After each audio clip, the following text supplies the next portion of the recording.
ગેલિલિયોએ રજૂ કરેલ જડત્વનો નિયમ સમજાવો. થોડી આકૃતિઓ છે, પહેલા આકૃતિઓને આપણે ડ્રો કરી દઈએ એના જુદા જુદા પ્રયોગોને આધારે. આકૃતિ તો જુદા જુદા પ્રયોગો ગેલિલિયોએ કર્યા ઢાળને લગતા.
તો આ આકૃતિઓના અભ્યાસ પરથી ગેલિલિયોએ કયા નિરીક્ષણ કર્યા, ઓબ્ઝર્વેશન કર્યા, પરિણામ શું મેળવ્યું, આપણે એની વાત કરીશું.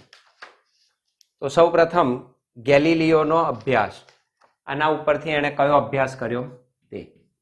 તો ગેલિલિયોનો અભ્યાસ.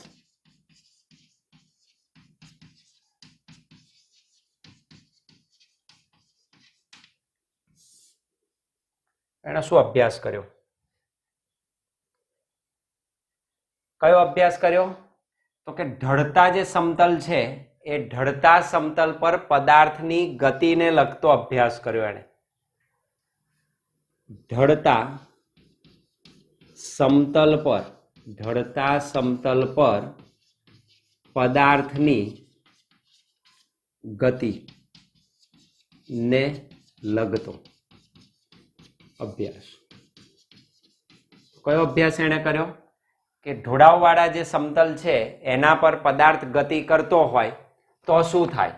તો 3 રચનાઓ અહીંયા આગળ તમને દર્શાવી છે. નંબર 1, પહેલામાં શું કે છે કે આ ઢળતા સમતલ પર નીચે તરફ, ઢોળાવવાળા માર્ગ પર નીચે તરફ ગતિ કરતા જ્યારે પદાર્થો હોય તો એ પદાર્થો પ્રવેગિત ગતિ કરે. એમની ગતિ કેવી હોય? પ્રવેગિત ગતિ હોય. તો આપેલા ઢળતા સમતલ પર નીચે તરફ ગતિ કરતા પદાર્થોની ગતિ હંમેશા પ્રવેગિત હોય છે. આ એનો પહેલા આ પ્રયોગનો તારણ. તો નંબર 1, ઢળતા સમતલ પર નીચે તરફ, ઢળતા સમતલ પર નીચે તરફ ગતિ કરતા પદાર્થો શું થાય? પ્રવેગિત થાય. પદાર્થો પ્રવેગિત થાય. કોઈ પદાર્થને તમે ઢાળ પરથી આમ ગબડાવો તો એવા પદાર્થો જ્યારે ઉપરથી નીચે તરફ આવે તો એ ગતિ એની પ્રવેગિત ગતિ થઈ કહેવાય. એક્સલરેશન મળે. બરાબર? અચળ ના હોય. સમય સાથે વેગમાં શું થાય? ફેરફાર થતો જાય. તો એવી ગતિ પ્રવેગિત ગતિ કહેવાય. એ જ રીતે ઢળતા સમતલ પર ઉપર તરફ ગતિ કરતા પદાર્થો પ્રતિપ્રવેગિત થાય. કેવા થાય? પ્રતિપ્રવેગિત. બરાબર? નીચે પ્રવેગિત હોય તો ઉપર તરફ શું છે? તમારે વધારે બળ લગાડીને એને કરવું પડે તો આ પ્રવેગિત છે, તેની વિરુદ્ધ દિશા શું કહેવાય? પ્રતિ. તો આવા પદાર્થો જ્યારે ઢળતા સમતલ પર નીચેથી ઉપર તરફ ગતિ કરતા હોય તો તેઓની ગતિ પ્રતિપ્રવેગિત થાય છે. તો બીજામાં શું તારણ કાઢ્યું એને? કે ઢળતા સમતલ પર ઉપર તરફ ગતિ કરતા પદાર્થો પ્રતિપ્રવેગિત થાય. એટલે એમની ગતિ પ્રતિપ્રવેગી મળે, એની વિરુદ્ધ દિશામાં. અને ત્રીજો કિસ્સો એણે લીધો સમતલ સમક્ષિતિજ સપાટીનો. તો સમતલ સમક્ષિતિજ સપાટી આ બે વચ્ચેનું પરિણામ કહેવાય. આ નીચે આવ્યો પદાર્થ ઉપર ગયો, વચ્ચે કેવી લઈ લીધી એને સપાટી? સમક્ષિતિજ સમતલ પરની ગતિ. એ આ બંનેની વચગાળાની સ્થિતિ દર્શાવે. નથી પ્રવેગિત, નથી પ્રતિપ્રવેગિત. એટલે એણે કહ્યું કે આવી ગતિ દરમિયાન બાહ્ય બળની જરૂર નહીં, આ નિયમિત વેગી ગતિ થાય. તો આ સમક્ષિતિજ કેવું સમતલ લીધું? સમક્ષિતિજ સમતલ, ઢોળાવ વિનાનું સમક્ષિતિજ સમતલ. કઈ સ્થિતિ? તો કે વચગાળાની સ્થિતિ. આ વચગાળાની સ્થિતિ એટલે કઈ? આ બેના વચગાળાની, નહીં પ્રવેગિત નહીં પ્રતિપ્રવેગિત. તો ત્રીજો અભ્યાસ કયો કર્યો? તો કે સમક્ષિતિજ સમતલ પર ની ગતિ વચગાળાની, આ બેની વચ્ચેની વચગાળાની સ્થિતિ ને રજૂ કરે. તો સમક્ષિતિજ સમતલ પરની ગતિ આ બેની વચગાળાની પ્રવેગિત અને પ્રતિપ્રવેગિત વચ્ચેની સ્થિતિને રજૂ કરે છે. તો એના ઉપરથી એને શું નિષ્કર્ષ તાર્યો? તો આના ઉપરથી એનો નિષ્કર્ષ એને શું તારણ કાઢ્યું? આ જે 3 પ્રયોગ કર્યા તેના ઉપરથી ગેલિલિયોએ શું તારણ કર્યું? હવે સમક્ષિતિજ સમતલ છે એટલે કેવું? ઘર્ષણ વિનાનું. એમાં ઘર્ષણ છે નહીં. લીસી સપાટી સમજી લો તમે. તો નિષ્કર્ષ એનો આવો કંઈક હતો કે ઘર્ષણ રહિત સમક્ષિતિજ, ઘર્ષણ રહિત સમક્ષિતિજ સમતલ પર, ઘર્ષણ રહિત સમક્ષિતિજ સમતલ પર ગતિ કરતા પદાર્થને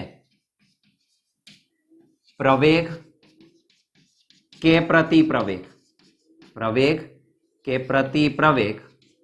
હોતો નથી. વચગાળાની સ્થિતિ થઈ, ના એને પ્રવેગ હોય કે ના એને પ્રતિપ્રવેગ હોય. તો આપેલા પદાર્થને ઘર્ષણ રહિત સમક્ષિતિજ સમતલ પર તમે ગતિ કરાવો તો એને પ્રવેગ કે પ્રતિપ્રવેગ એમાંથી કંઈ જ હોઈ શકે નહીં. અર્થાત આનો મતલબ શું થયો? અર્થાત પદાર્થ ના પ્રવેગ હોય કે પ્રતિપ્રવેગ હોય, અર્થાત સમય સાથે એના વેગમાં ફેરફાર થતો જ નથી, તો આવી ગતિને આપણે અચળ વેગી ગતિ કહીએ છીએ. તો અર્થાત પદાર્થ અચળ વેગી, નિયમિત વેગી ગતિ કરે છે. તો એણે નિષ્કર્ષ એવો કાઢ્યો કે આ વચગાળાની સ્થિતિમાં પદાર્થને પ્રવેગ હોતો નથી કાં તો પ્રતિપ્રવેગ હોતો નથી. અર્થાત આપેલો પદાર્થ અચળ વેગી ગતિ કરે છે. તેનો વેગ કેવો રહે છે? અચળ વેગ. અને આના ઉપરથી એણે પોતાનો જડત્વનો નિયમ રજૂ કર્યો. જડત્વનો નિયમ એની વાત કરીએ તો કે આપેલો પદાર્થ સ્થિર અવસ્થામાં હોય કે અચળ વેગથી ગતિ કરતો હોય, આ બંને અવસ્થામાં દેખીતી રીતે કોઈ જ ભેદભાવ છે નહીં. અર્થાત એ બંને અવસ્થાઓ કેવી છે? સમતુલ્ય છે.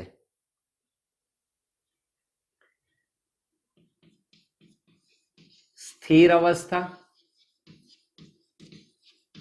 અને નિયમિત સુરેખ ગતિ. નિયમિત સુરેખ ગતિ એટલે અચળ વેગી ગતિ કે જેમાં વેગ બદલાતો નથી, અથવા કહેવાય અચળ વેગી ગતિ. સ્થિર અવસ્થા અને નિયમિત સુરેખ ગતિ એટલે કે અચળ વેગી ગતિ ની અવસ્થા બંને સમતુલ્ય છે. સમાન નહીં, સમતુલ્ય છે. તમે કોઈ પદાર્થને સ્થિર કહો કે અચળ વેગથી ગતિ કરતો કહો, બે અવસ્થા વન એન્ડ સેમ, બે એક જ છે. તો આ બંને અવસ્થાઓને ગેલિલિયોએ એક સમાન જ સમતુલ્ય અવસ્થાઓ ગણી. કારણ કે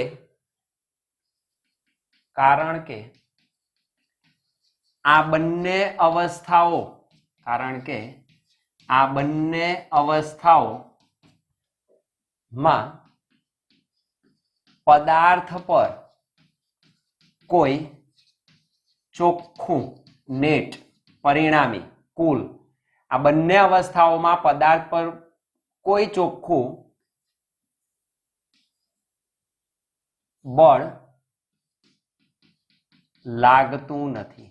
એના પર કોઈ પરિણામી બળ લાગતું નથી. એટલે એ કેવું છે? ઝીરો છે. ચોખ્ખું બળ લાગતું નથી. અર્થાત આમ લખી શકાય F net is equal to 0. આનો મતલબ એવો છે કુલ પરિણામી બળ 0, જેટલા બળો લાગતા હોય બધાનું પરિણામ કેવું થાય? આમાં 0 થાય. એટલે કોઈ ચોખ્ખું બળ લાગતું નથી. એટલે કે આ બંને કિસ્સાઓ માં પ્રવેગ કેવો થાય? 0 થાય. તો અર્થાત આ બંને કિસ્સાઓ પ્રવેગ રહિત ગતિ દર્શાવે. એટલે કે પ્રવેગ કેવો બંનેનો? 0. બળ 0 ત્યાં પ્રવેગ 0. અને અહીંયા જાણો અચળ વેગી ગતિ, સમય સાથે વેગમાં ફેરફાર ના થાય, વિકલન થયું. અચળનું વિકલન કેવું? 0. તો વેગનું સમય સાપેક્ષ વિકલન પ્રવેગ આપે તો પ્રવેગ 0 થયો, વેગ અચળ બન્યો. તો આ બંને કિસ્સાઓ સમતુલ્ય કિસ્સાઓ કેમ છે? કારણ કે એમના પર કોઈ ચોખ્ખું પરિણામી બળ લાગતું નથી. અર્થાત પ્રવેગ રહિત ગતિ દર્શાવતા શું છે? કિસ્સાઓ છે. જો પદાર્થને નિયમિત ગતિમાં ચાલુ રાખવો હોય, તમારે કોઈ પદાર્થને નિયમિત ગતિ કરાવવી છે તો ઘર્ષણનો સામનો કરે એ માટે બાહ્ય બળ લગાડવું પડે. એથી ચોખ્ખું બળ કેવું થાય? 0 જ મળે. જો પદાર્થને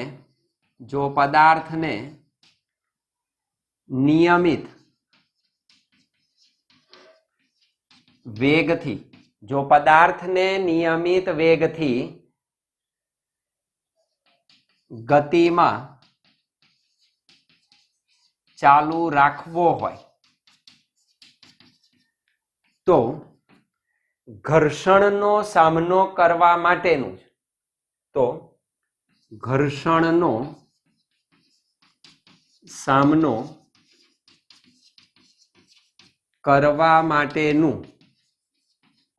જરૂરી ઘર્ષણને તમારે દૂર કરવું પડે. તો ઘર્ષણનો સામનો કરવા માટેનું જરૂરી બાહ્ય બળ શું કરવું પડે? એના ઉપર લગાડવું પડે. બાહ્ય બળ લગાડવું પડે. હવે ઘર્ષણ આ દિશામાં લાગતું હોય તો બાહ્ય બળ તમારે આ દિશામાં લગાડવું પડે. કોના જેટલું? ઘર્ષણ જેટલું. તો આ બંને બળો સમાન ને પરસ્પર વિરુદ્ધ થાય તો પરિણામ કેટલું મળે? 0 મળે. જેથી ચોખ્ખું બળ, પરિણામી બળ, આજે F નેટ ટોટલ છે તે, જેથી ચોખ્ખું બળ કેટલું થાય? 0 મળે. જેથી ચોખ્ખું બળ 0, ટોટલ ફોર્સ 0 થાય. જડત્વનો ગુણધર્મ.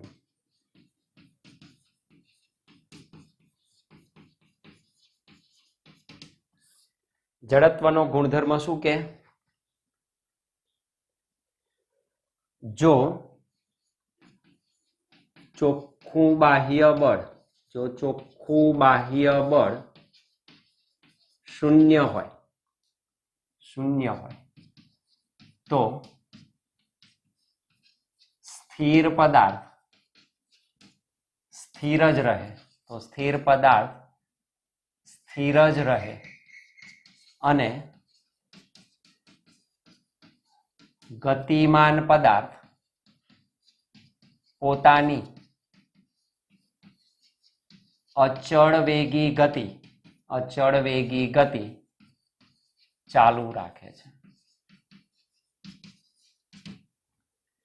જો ચોખ્ખું બાહ્ય બળ 0 હોય તો સ્થિર પદાર્થ સ્થિર જ રહે અને ગતિમાન પદાર્થ પોતાની અચળ વેગી ગતિ ચાલુ રાખે, નિયમિત વેગથી ગતિ ચાલુ રાખે. પદાર્થના આ ગુણધર્મને જડત્વનો ગુણધર્મ કહેવાય. જડત્વનો ગુણધર્મ કહે છે. એનું જડત્વનો ગુણધર્મ છે લો ઓફ ઇનર્શિયા. બરાબર, આ જડત્વનો નિયમ જડત્વનો ગુણધર્મ છે. તો જડત્વ શું છે? પદાર્થનું જડત્વ. તો જડત્વ શું છે? કોઈ પણ પ્રકારના ફેરફારના શું કરવો? વિરોધ કરવો. કોઈ પણ જે ફેરફાર થતો હોય, સ્થિરને ગતિમાં લાવો, ગતિને ધીમી પાડો, કટકાવો, તેનો શું કરે? વિરોધ કરે.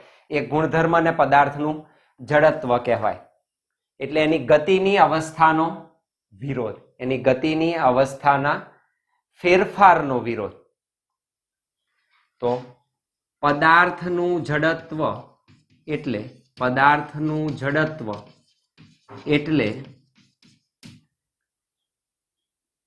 તેની પદાર્થની ગતિની અવસ્થાના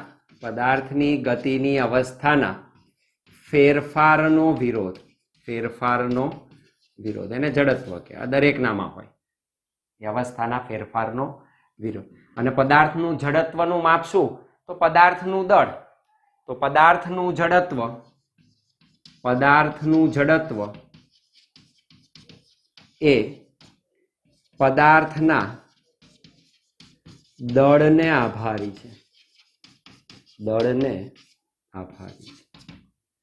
તો જડત્વ એ પદાર્થના દળને આભારી છે.